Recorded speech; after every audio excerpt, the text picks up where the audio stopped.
Mandei novamente, o professor. Não tá aparecendo para você alguma coisa?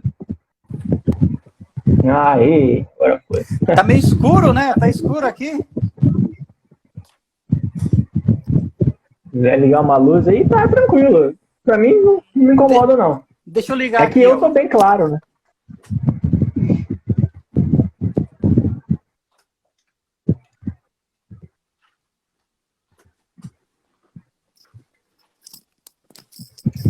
Então, tá escura a luz, né, rapaz? O que tá acontecendo aqui? Tá tranquilo.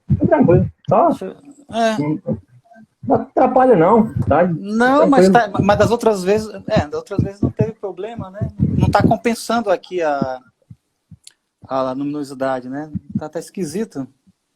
Você tá me ouvindo bem? Tô te ouvindo bem. Uhum. Então, vamos pra cima.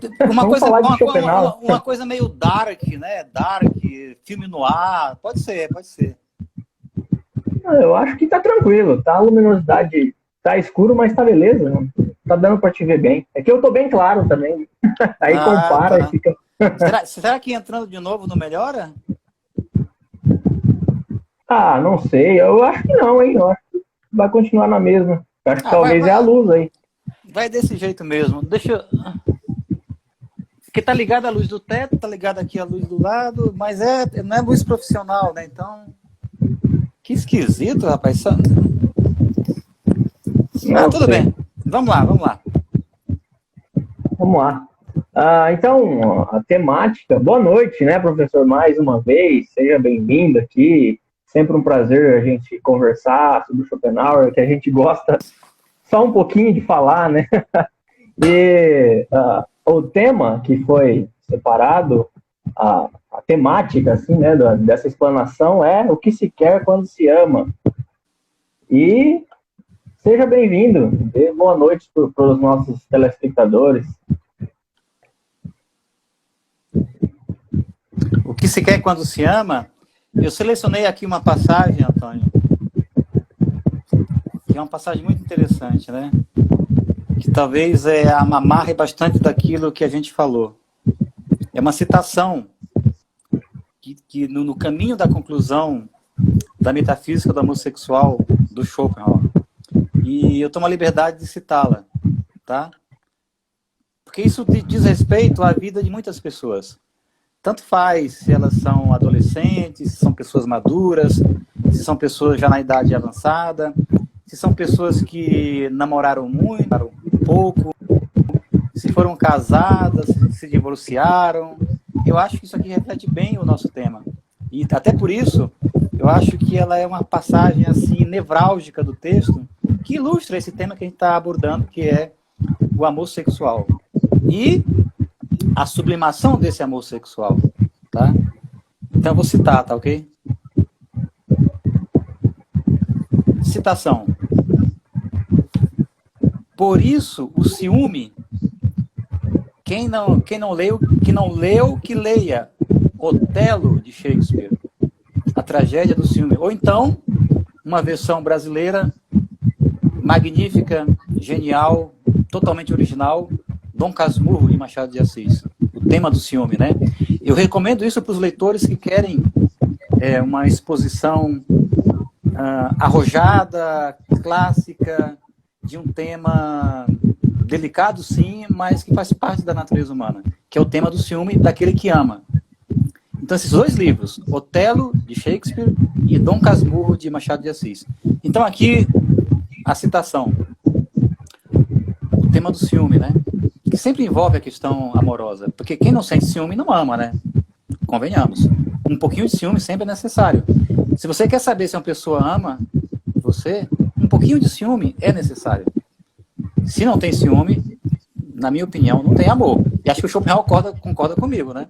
Citação, então. Veja, um pouquinho de ciúme só, porque o ciúme doentio também não serve. E é justamente isso que mostra a tragédia Otelo de Shakespeare e o romance Dom Casmurro, do Machado de Assis.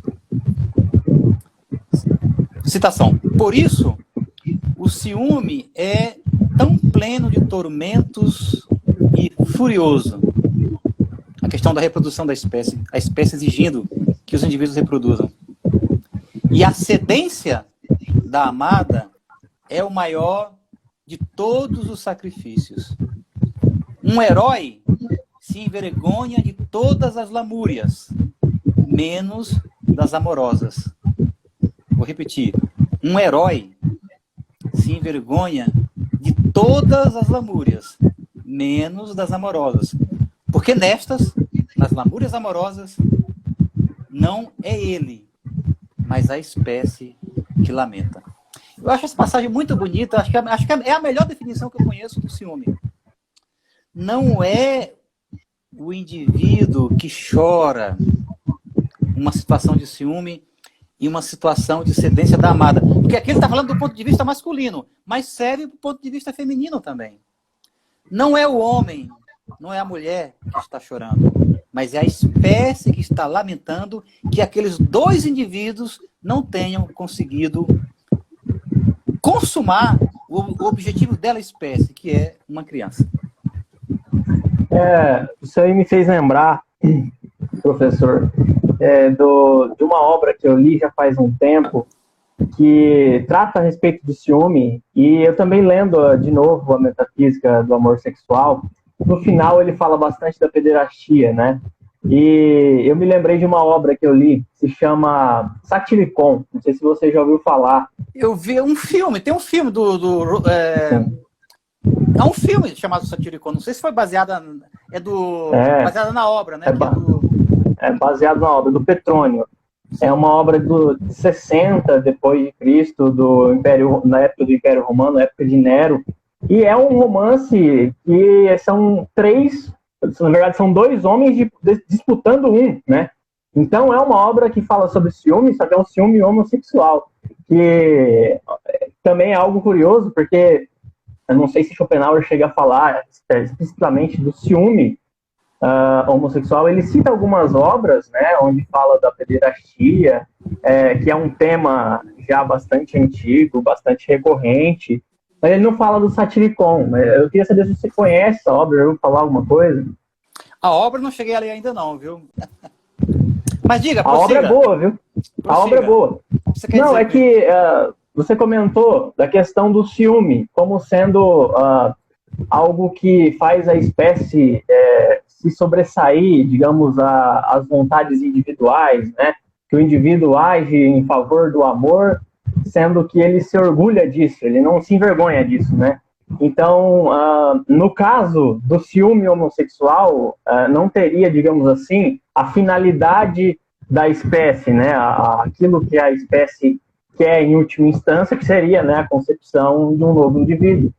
E aí, quando você estava falando do ciúme, me fez lembrar da obra Satyricon, o que fala exatamente disso, né? De dois homens disputando um outro homem. Você tocou num ponto interessante, que é a pederastia, que é um pouco diferente de homossexualismo, mas com o tempo isso foi quase que sendo confundido. Pederastia é um conceito grego que tem a ver com a educação do jovem. E essa educação incluía tanto a intelectual quanto a corporal. E nessa educação corporal estava a questão do envolvimento amoroso entre uma pessoa mais velha e uma mais nova. Às vezes até, geralmente adolescentes, né? Claro, educação, né? Adolescentes, muitas vezes crianças até, por nosso conceito atual de criança, né? Mas, já que você tocou nesse ponto, se referindo à homossexualidade, eu diria o seguinte, que a homossexualidade, no apêndice que o Schopenhauer escreve sobre a pederastia, e, portanto, contemporaneamente sendo interpretada sobre o homossexualismo, ele está dizendo, sim, que é um desígnio da espécie. Isso que é paradoxal, porque a espécie quer a reprodução, mas, ao mesmo tempo, ela quer a boa reprodução. E aí que entra o que alguns leitores classificam de preconceito do Schopenhauer. Porque o homossexualismo, para ele, é natural. Mas por que é natural? Aí que está a explicação polêmica. É natural porque a espécie não quer que esses indivíduos reproduzam. Então, haver ciúme entre homossexuais é uma coisa tão natural quanto haver ciúmes entre heterossexuais. Sim. Do ponto de vista de que o casal quer permanecer, ou seja, um deles quer a companhia do outro. E seja homossexual, seja heterossexual, a espécie quer isso. Porque não podemos esquecer que o Schopenhauer naturaliza o homossexualismo. E sendo assim, seja um casal heterossexual, seja um casal homossexual, ele quer a permanência de si, digamos assim, para consumar os objetivos da espécie. É paradoxal, mas essa é uma interpretação que eu faço a partir da pergunta que você colocou, do apêndice da metafísica do homossexual.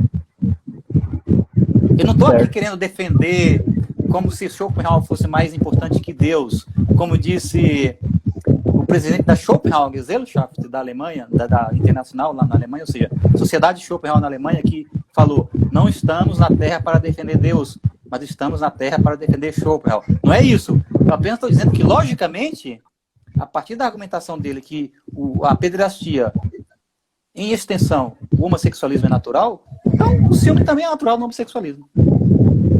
Porque é o que a espécie quer. Ou seja, que esses indivíduos não reproduzam.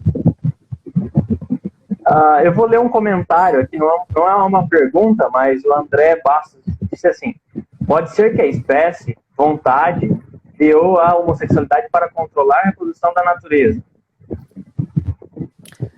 Aí já é uma coisa mais avançada, mas não é um total absurdo. Não é um total absurdo, porque a espécie procura o equilíbrio. Ou seja, num determinado território, uma determinada população tem que representar bem a espécie, tá? Então, naqueles locais onde há muita gente, dá para raciocinar assim, a espécie quer evitar a reprodução. Onde há pouca gente, ela quer multiplicar.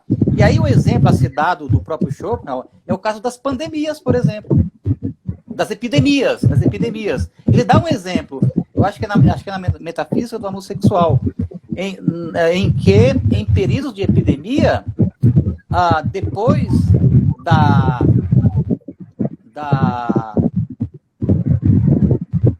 execução dos indivíduos, digamos assim, há um aumento do nascimento de gêmeos, por exemplo, para compensar as mortes. Então, no final, as coisas se equilibram. Então, é um desígnio, digamos assim, um artifício, uma estratégia da natureza. Morreu muita gente ali, então ela consegue compensar com o nascimento de gêmeos. Tem muita gente ali, ela consegue compensar com o homossexualismo. Eu sei que isso é polêmico, mas nunca se esqueçam, Schopenhauer está naturalizando o homossexualismo. Eu sempre digo isso, não se esqueçam. Antes de começarem a tirar pedras. É igual Jesus, né? Atire a primeira pedra na dúvida quem já não cometeu alguma coisa parecida, uma atitude parecida, né? Você acha que talvez um certo preconceito que fazem em relação aos textos de Schopenhauer seja por causa das palavras que ele talvez usou para descrever? Ainda que ele tenha falando dos homossexuais em um âmbito mais voltado à natureza, mais voltado à vontade em si, talvez a palavra, o modo de escrever, o jeito incisivo, o que justificaria o preconceito que se tem em volta desse tema? O que justificaria o preconceito, não só em torno desse tema, mas em torno de outras passagens de Schopenhauer, é que ele é um desmascarador da espécie humana. Ele é um desmascarador. Primeiro, ele suspeita do ser humano, que ele chama de bípedes. E segundo, ele é um desmascarador do ser humano. Ou seja, o que ele diz é o seguinte: a vida em sociedade é de tal modo impregnada pela dissimulação e pela hipocrisia, que a dissimulação e a hipocrisia terminam se tornando o ambiente natural do ser humano em sociedade. E ele, de algum modo, se diverte em desmascarar isso daí. E aí, obviamente, que muitas pessoas não gostam. E o que ele está fazendo é apenas retirar a máscara. Entendi. Eu vou contar até uma historinha aqui que eu estava lendo hoje. Tem nada a ver com isso aqui, tá? Só vou trazer por mera curiosidade, o que me fez lembrar. que diz o seguinte: havia um reino pacífico e nele chegou um bruxo. E esse bruxo jogou dentro do poço do reino uma poção de loucura. E as pessoas, depois disso, começaram a beber a água e começaram a ficar loucas, né? Começaram a bater uma nas outras. E o rei, descobrindo a situação, começou a jogar jogar terra dentro do poço, querendo tampar o poço, né? Por quê? Porque ele estava percebendo que o poço estava deixando as pessoas loucas. E aí as pessoas começaram a chamar o rei de louco, né?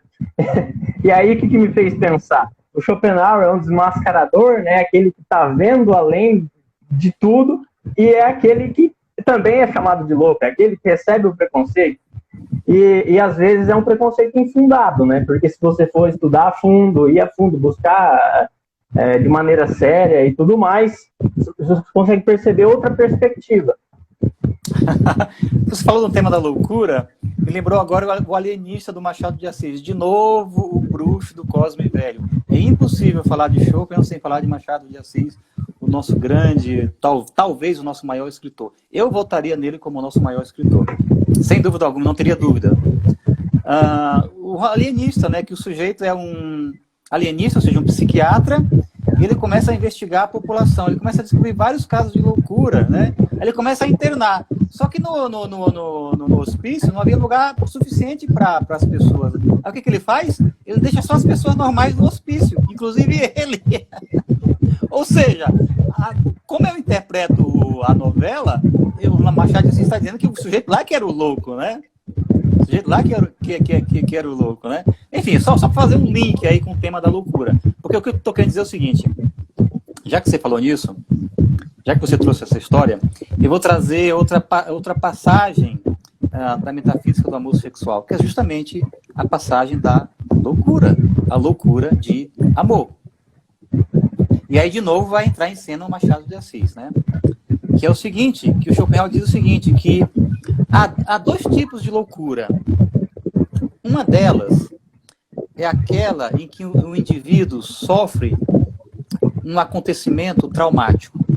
Aí o que o indivíduo faz?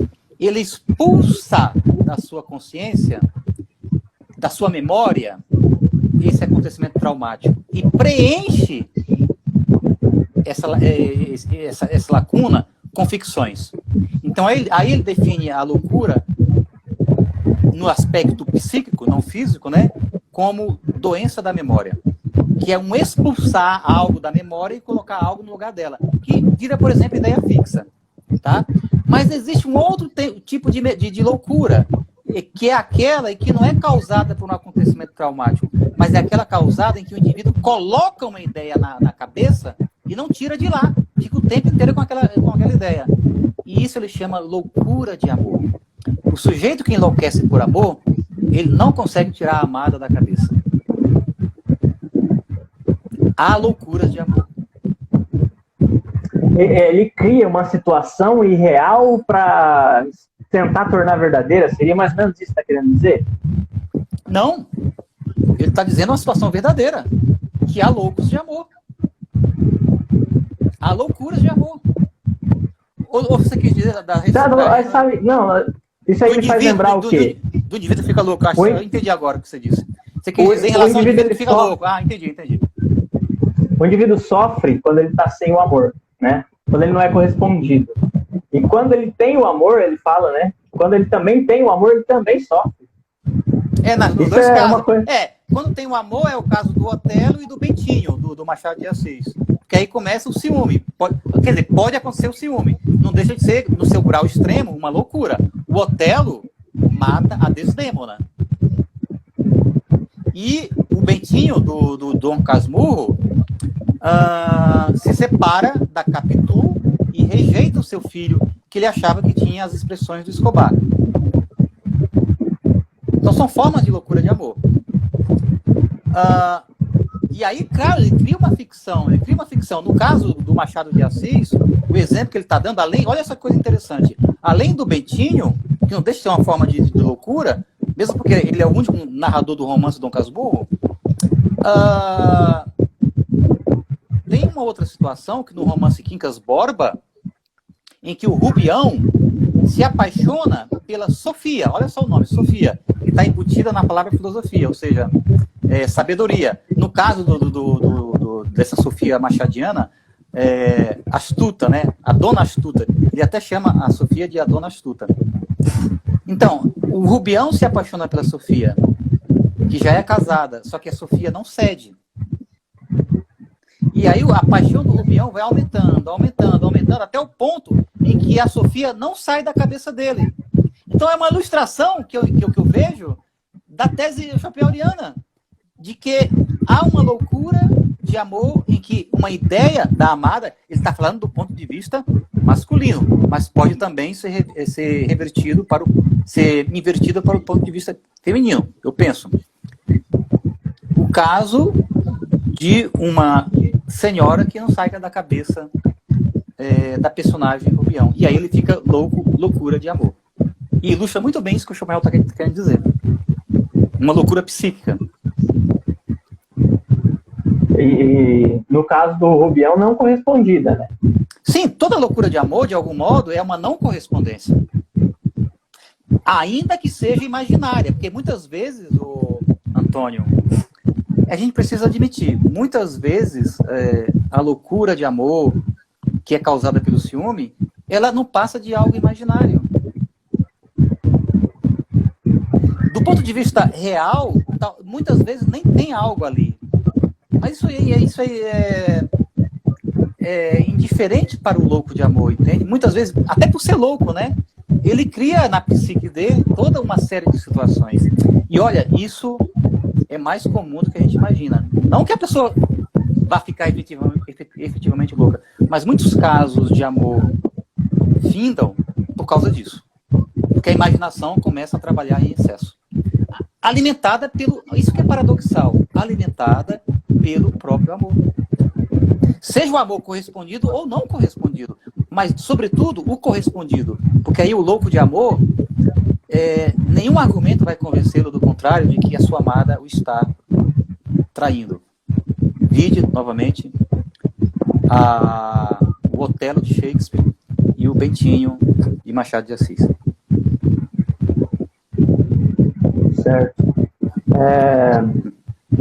Você falou, eu vou falar uma coisa que provavelmente vai extrapolar um pouco o assunto, mas é o que me fez pensar, né? Eu estou pensando nisso. Você está falando da loucura, de amor e tudo mais, da psique, e eu me lembrei, né? Você sabe que eu tenho um certo...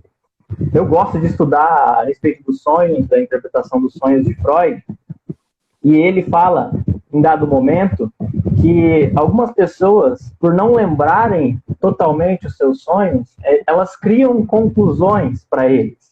Assim, olha, eu tive tal sonho, mas por eu não lembrar aquilo que eu sonhei, eu crio um desenvolvimento de algo que aconteceu. Então não tem como você separar o conteúdo onírico, de fato, aquilo que aconteceu no sonho, do que aquilo que está sendo relatado pelo sonhador. Por quê? Nem ele sabe direito o que de fato aconteceu e aquilo que ele criou. Então, essa confusão onírica e tudo mais, eu sei, extrapola um pouco, eu acho, a questão aqui, mas me fez lembrar, porque, digamos assim, que o ciúme, como o senhor estava falando, às vezes está mais na cabeça do louco de amor do que propriamente no que está acontecendo ali, né, na relação. Às vezes ele é infundado, né, a maioria das vezes. Mas isso é indiferente, porque, como o próprio Schopenhauer disse, o mundo é minha representação. É a frase de abertura da obra principal dele. Não importa o que a realidade está dizendo, porque o mundo é minha representação. E isso é que é a realidade. E no outro momento ele diz que sonho e realidade se confundem, o Schopenhauer. E no caso do Freud, você deve se lembrar que para ele o sonho é realização de desejo. Então ele é muito coerente quando diz o onírico real é o desejo sendo processado. Tá? Agora eu tenho uma pergunta para você. Você gosta da interpretação dos sonhos? Você conhece essa tese freudiana, correto? Que o sonho é realização de desejo, tá?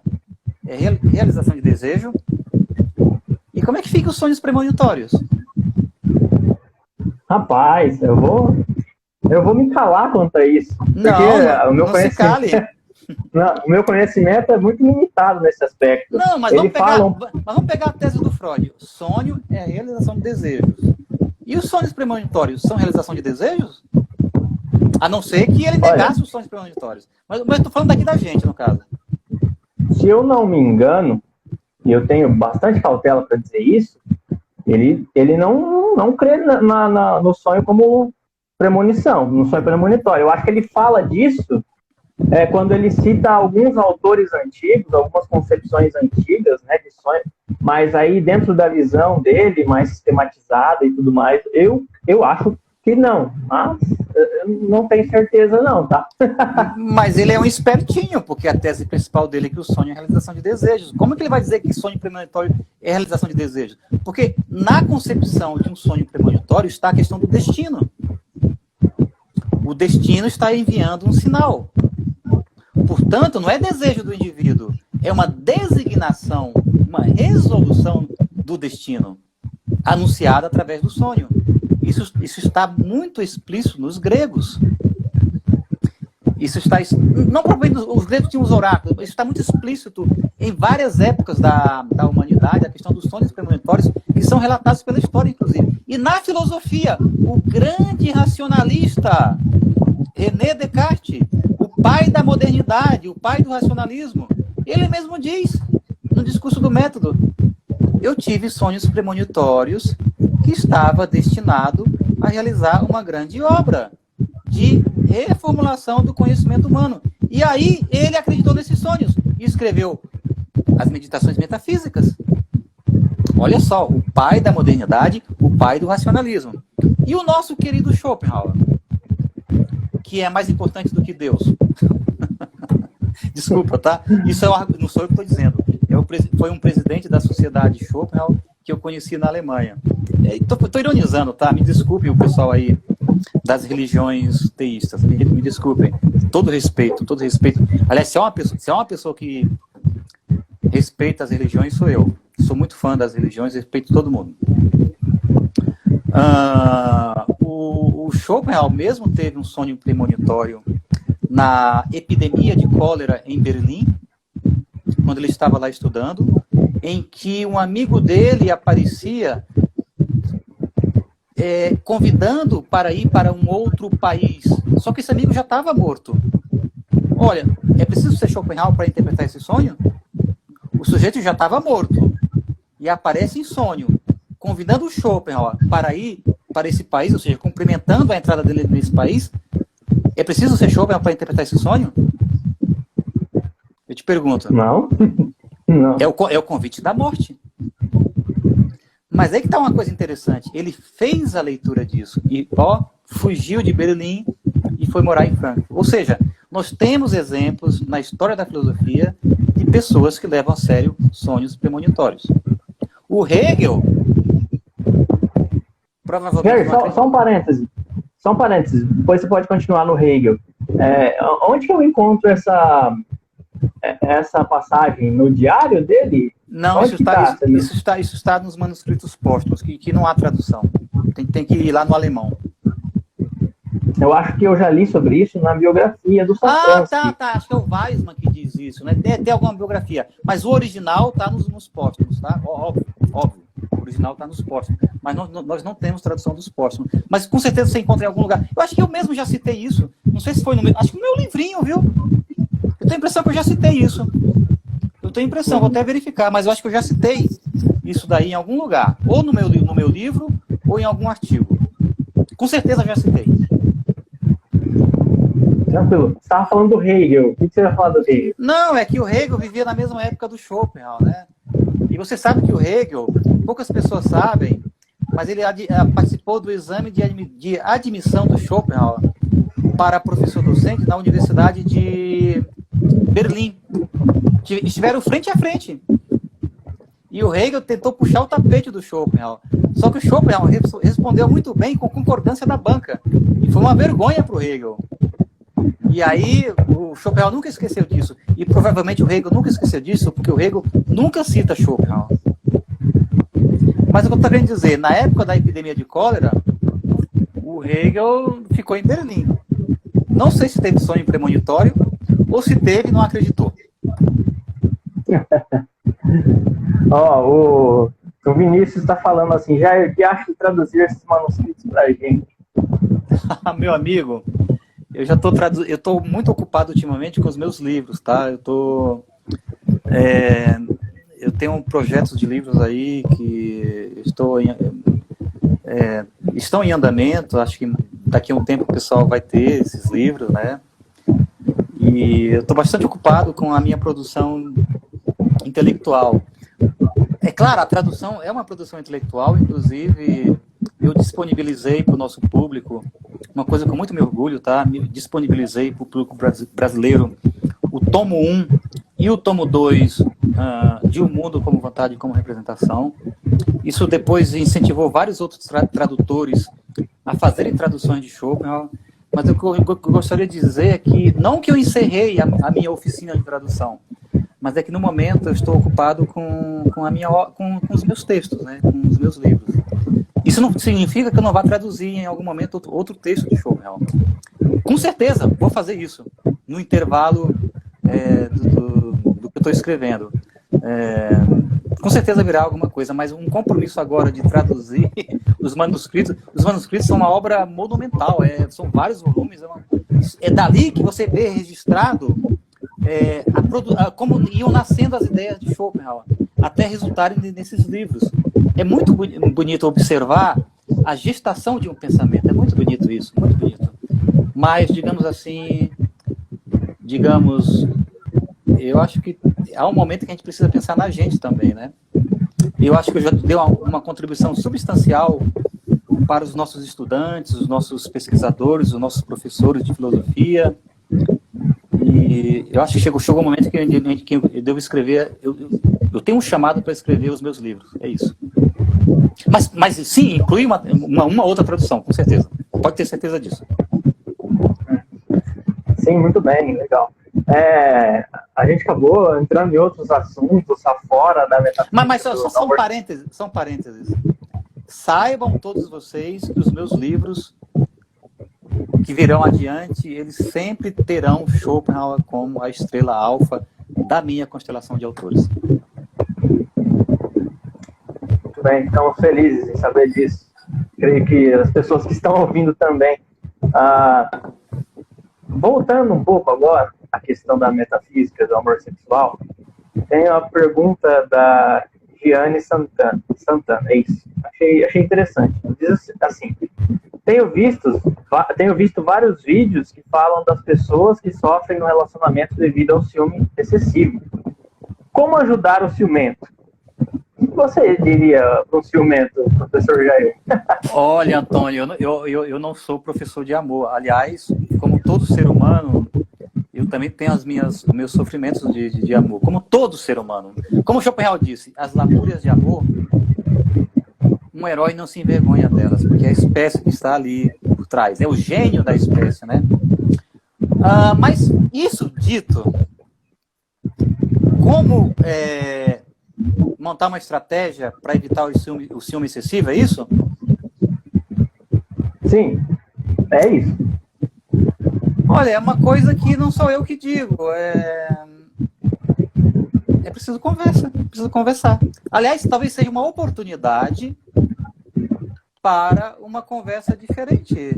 Se amam, estão com ciúmes recíprocos, por que não conversar? Em vez de ficar em rede social? Por que, de repente, não sair do Facebook? Porque eu acho que nos dias de hoje, muito do que há de ciúme entre os casais tem a ver com rede social. Tem a ver com Facebook. Em vez de estar conversando com a pessoa que ama, está no Facebook. Muitas vezes publica algo que vai primeiro para o Facebook e não para a pessoa que você ama. Muitas vezes é o WhatsApp tocando e você não sabe quem é. Muitas vezes é o Instagram com uma foto que você não viu antes. Então, o meu conselho, sabe qual é? Para os dias de hoje, modere as redes sociais, ou seja, seja um felino. Você é domesticado, mas não é dominado. É o argumento de um autor norte-americano que aconselha a gente a sair das redes sociais. Eu não estou aconselhando isso. Estou aconselhando a regulá-la pessoalmente, a administrá-la. Então, pense nisso. Em vez de publicar algo no Facebook, o melhor é sair. Primeiro pergunte, olha, vou publicar isso. Em vez de publicar algo no Instagram, primeiro pergunte, olha, vou publicar isso. Em vez de o WhatsApp estar tocando e o companheiro ou a companheira ouvir, silencia. Eu acho que, olha, sinceramente, está me ocorrendo isso agora. Acho que eu vou salvar muitos namoros e casamentos aí, viu? Professor, eu vou responder também essa questão aí, vou tomar a liberdade. Eu tenho aí minha experiência de 9 anos já junto com uma pessoa que eu amo bastante e tal. E eu acho que essa questão do ciúme, ela é resolvida quando as duas pessoas que estão num relacionamento, elas têm um fim comum, sabe? Elas têm sempre uma ideia comum. Ora, afinidades. Discussões sempre vão ter, né? Normal. Sempre vai ocorrer algumas coisas. Um parênteses, discussões que servem para acertar, né, os ponteiros, né? Sim, exatamente, para dar um equilíbrio. Mas o importante é que a finalidade do casal esteja sempre afinada, né? Seja sempre um pensamento junto. O que os dois querem para daqui ao longo prazo, por exemplo, né? E se esses dois quereres estiverem alinhados, no final das contas, eu acho que isso aí é um ponto essencial para uma relação dar certo e o ciúme não Então, deixa eu fazer uma pergunta. Como é que fica o papel das redes sociais nisso daí? Então, aí está a questão. Se você sente que a pessoa que você é parceiro tem a mesma intenção e fim de vida que o seu, você compreende que quando ela está numa rede social, você confia no que ela está fazendo lá, né? É claro que tem que ter uma abertura para saber o que a pessoa está fazendo lá e tudo mais, mas também não dá para ficar cuidando o tempo todo e tal, né? Você tem que confiar também. Eu não sei. Mas veja, Antônio, eu acho que você não deve desprezar uma conversa junto com essa afinidade e esses objetivos comuns, que eu concordo com você. Então, acho que a nossa resposta vai no mesmo caminho. Elas podem se encontrar. São paralelas que se encontram. É um absurdo matemático, né? Paralelas que se encontram. Mas aqui é filosofia, né? Eu acho que nisso daí que você disse, que eu concordo contigo, o conselho que eu dou é que quando o casal perceber que tem essa afinidade e esse interesse comum, eu chamo de interesse comum, eu sou bem realista, né? É interesse comum, que inclua a questão da rede social, tá? Porque é traiçoeira a rede social, mesmo com interesse comum. Ela é muito traiçoeira, Antônio, muito mesmo. E o casal precisa ter ciência disso. Não, também concordo totalmente. Não quis negar o que você disse. Eu quis apenas dizer que talvez se os dois tenham o mesmo fim, isso aí torna as outras questões. Não, eu acho que as nossas respostas elas se complementam. Uhum. Vou ler um comentário aqui. As pessoas usam bastante as redes sociais para se ver conversa, porque se você sair de casa pode ser assaltado. Então, acredita que pelo menos 5% das pessoas que usam redes sociais é pelo medo de ser assaltado. Se você sair de casa hoje em dia, só vê pessoas usando drogas e outras coisas. É divertida a pergunta, mas também tem que incluir a pandemia aí, né? Não sai de casa. Eu acho que as pessoas usam rede social porque elas querem usar rede social. Porque em vez de usar rede social, por que não lê um livro? Dá para ficar em casa lendo um livro, vendo um filme de qualidade, telefonar, uma coisa que saiu de moda, né? Eu acho que escrever, contemplar, por que não contemplar a natureza, ir para um lugar onde possa contemplar o mundo? Então, não precisa só ser rede social. Vai ficar em casa? Por que em vez de rede social, um livro? Então é por aí. Então essa é a resposta para uma pergunta divertida. Sim, é verdade. Essa questão de contemplar parece que está sendo perdida, né? Pois é, Antônio, é tão bom contemplar, rapaz, faz tão bem para a natureza humana, né? É porque a nossa sociedade é uma sociedade excitada e do compromisso. É todo mundo envolvido. Eu até tenho uma teoria que é preciso tomar cuidado com os experimentos cibernéticos, né? Que fazem com a gente. E rede social é sempre um experimento cibernético. Não é eu que estou falando isso. É gente do mainstream. Como eu citei, tem um livro chamado 10 argumentos para você sair agora das suas redes sociais, que é escrito por uma pessoa de dentro disso daí. E eles fazem, sim, experimentos cibernéticos com a nossa sensibilidade.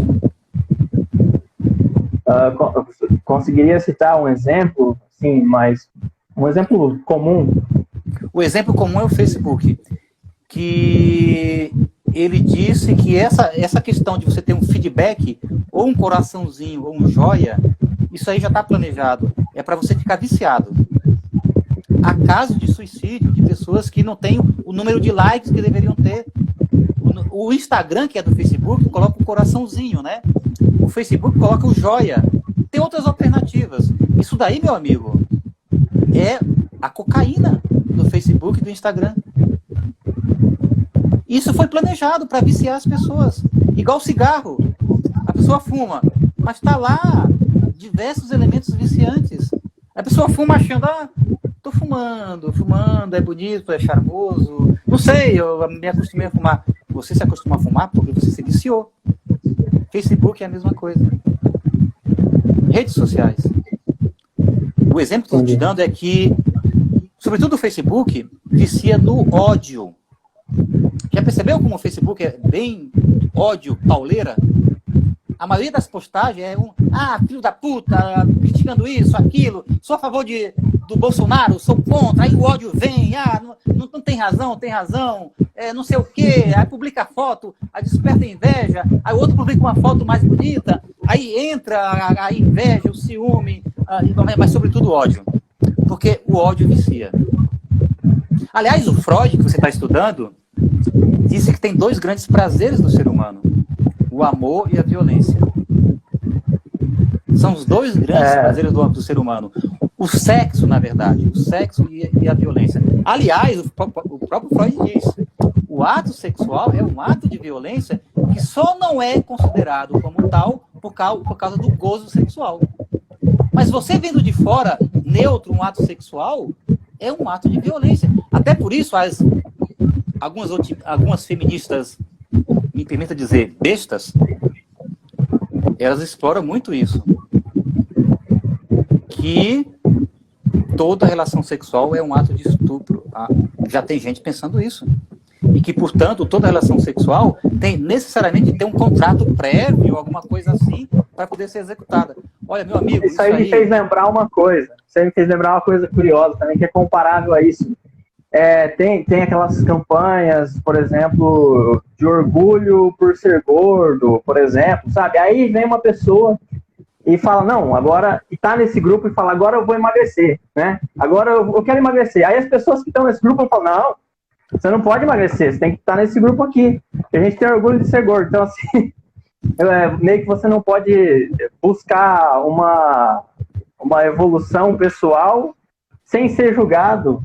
Então, às vezes, acaba extrapolando algumas questões que nem já fogem do limite do saudável, digamos assim. Você perde suas escolhas pessoais para ter que ceder um espaço para outras pessoas. É mais ou menos isso que acontece na rede social, né? Às vezes você está postando algo, não porque você é aquilo, mas você quer agradar pessoas para conseguir lá os likes e os corações e tudo mais. Então, aí que entra a questão desse sujeito, eu esqueci o nome do autor agora, eu sei o nome do livro, que é um nome impactante, do experimento cibernético com as pessoas.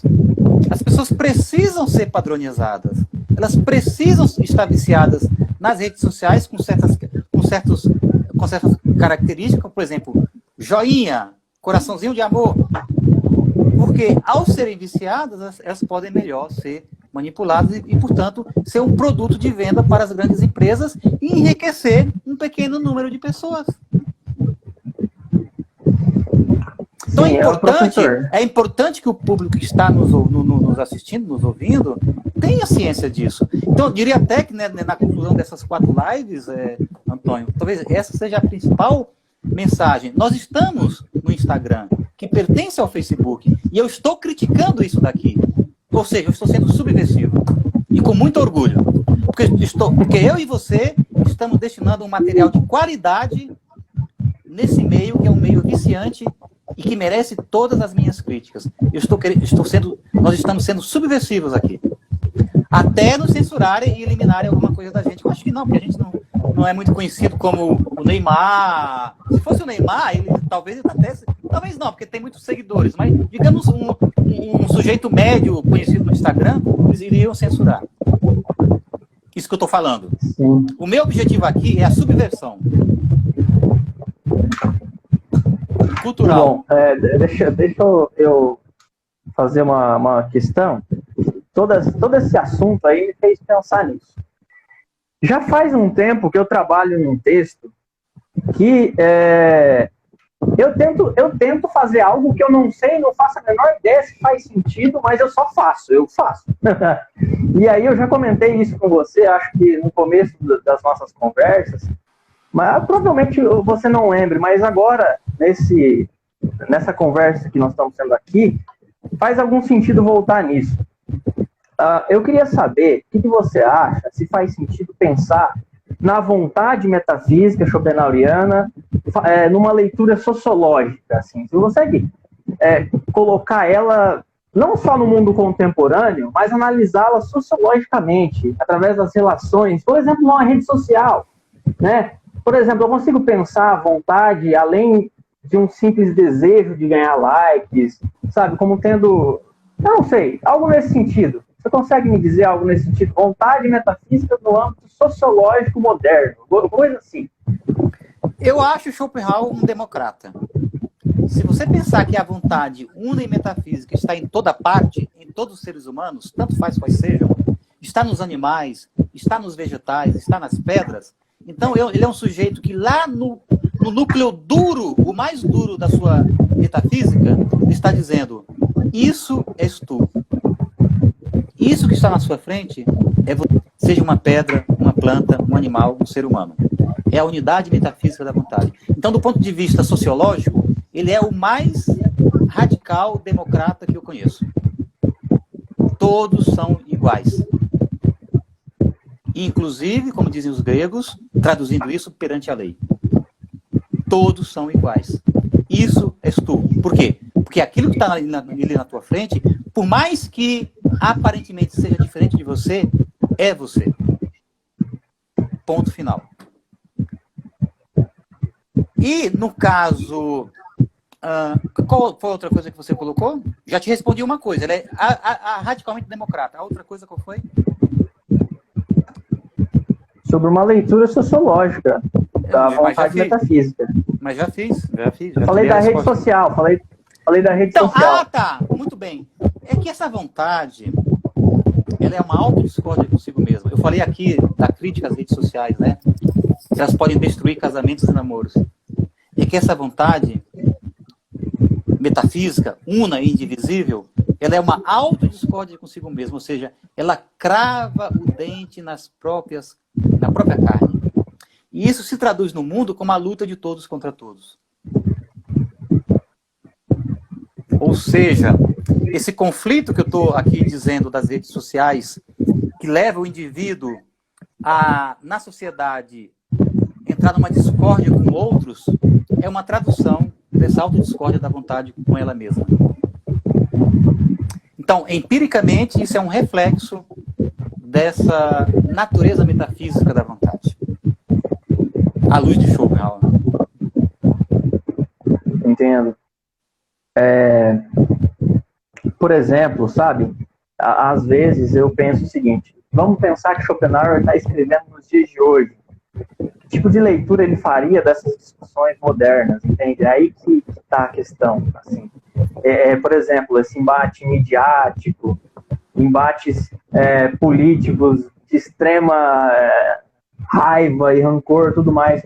Eu tenho, assim, sempre a pretensão de olhar para essas coisas, tentando pensar o que Schopenhauer pensaria. É por isso que eu te faço essas perguntas sobre uma vontade sociológica. Sim, a primeira colocação eu já te fiz. A vontade, ela é uma autodiscórdia, e isso se traduz na sociedade nos conflitos sociais.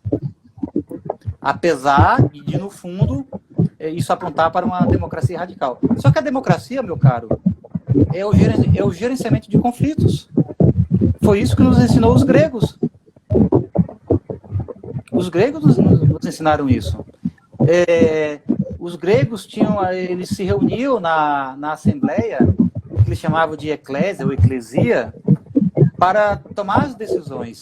E na assembleia sempre tinha um ponto de vista a favor e um ponto de vista contra um determinado assunto que tinha de ser examinado e uma solução encontrada. E aí os debatedores contrários, ou seja, o conflito, né, entravam na arena. O que é mais interessante, eles tinham tempos iguais, né, de fala. É o que os gregos chamavam, que é tão importante quanto a isonomia, ou seja, todos iguais perante a lei, que era tempo igual de fala para os debatedores, sem que eles pudessem ser interrompidos. Tá? Então, a resposta é esta. A resposta é esta. Democracia é gerenciamento de conflitos. Ou seja, do ponto de vista de Schopenhauer, tentativa de gerenciar a autodiscórdia da vontade de consigo mesmo. Eu não vou perder essa piada, me desculpa, mas eu pensei, sabe assim, o quê? Almoço de domingo de família, que dá aquele pregueiro e tudo mais, festas comemorativas, não levar um relógio, cada um tem 3 minutos para falar, todo mundo começa a falar um em cima do outro, cria toda aquela coisa. Interrompe. Vamos fazer que nem os gregos. Mas, Antônio, você falou num ambiente descontraído, meu amigo. A realidade das universidades brasileiras é querer ganhar o debate pelo grito. E isso só é possível interrompendo o direito sagrado do adversário em expressar a sua opinião. Infelizmente, o ambiente acadêmico brasileiro é um ambiente de interrupção do que o outro está falando, com medo de que o outro tenha razão.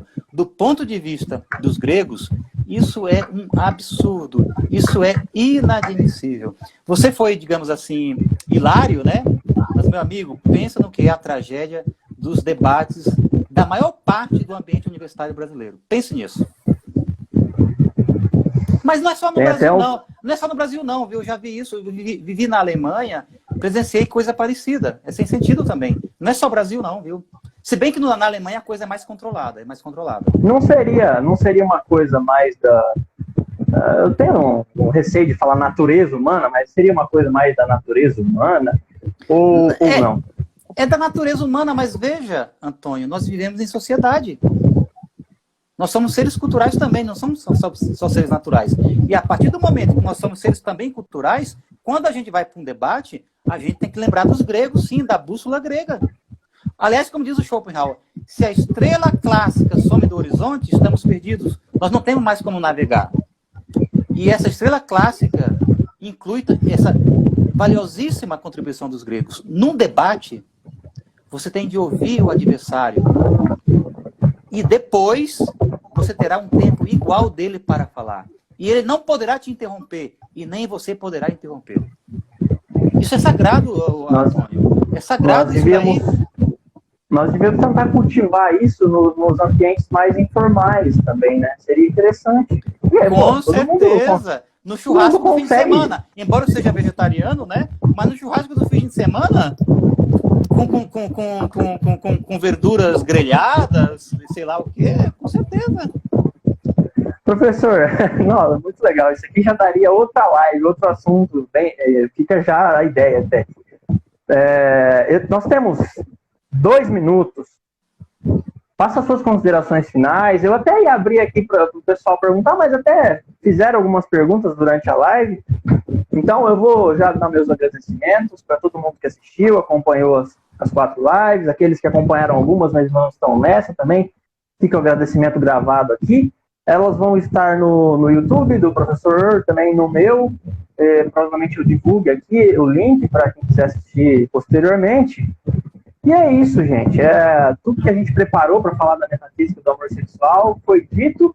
E nessa última a gente até falou de outras coisas bem interessantes também. Agradeço, professor, pela fala, pela presença. É sempre um prazer para mim conversar com você. E o espaço está sempre aberto, você sabe disso. E pode fazer aí sua palavra final. Temos 1 minuto e meio. Ô, Antônio, a minha palavra final é muito obrigado. Só fica nisso, professor? Você acha pouco? Mas não, de jeito nenhum, não é isso que eu quis dizer. Claro que não. Você acha pouco não. Dizer muito obrigado? Acho justo e marcante, né? As pessoas, você e ao nosso público. As pessoas estão parabenizando, o telespectador do Acre. Um prazer sempre de ouvir. Prof. Milena Dayana, Cássia Violina. Parece que riram do que eu disse, né? Estão rindo por quê? Mas é isso. Porque foi meio que inesperado, né? Esperavam algumas palavras mas olha, meus amigos, tem muita coisa nesse muito obrigado aí. Tem muita coisa. Nossa, muito, muito bom. Eu que agradeço, inclusive, né? Muito, muito bom lhe ouvir e conversar também, né? Passa rápido pra caramba o tempo quando a gente está aqui falando de Schopenhauer e de filosofia de modo geral. Um abraço, Antônio. Abraço a todo mundo. Eu vou encerrar a live, falta aí alguns segundinhos, beleza? Então, um abraço a todo mundo. Nas próximas lives, eu vou avisando aqui no feed, nos stories também, acompanhe, certo? 20 segundos aqui. Então é isso, gente. Obrigado, valeu, professor. Até a próxima. Beleza.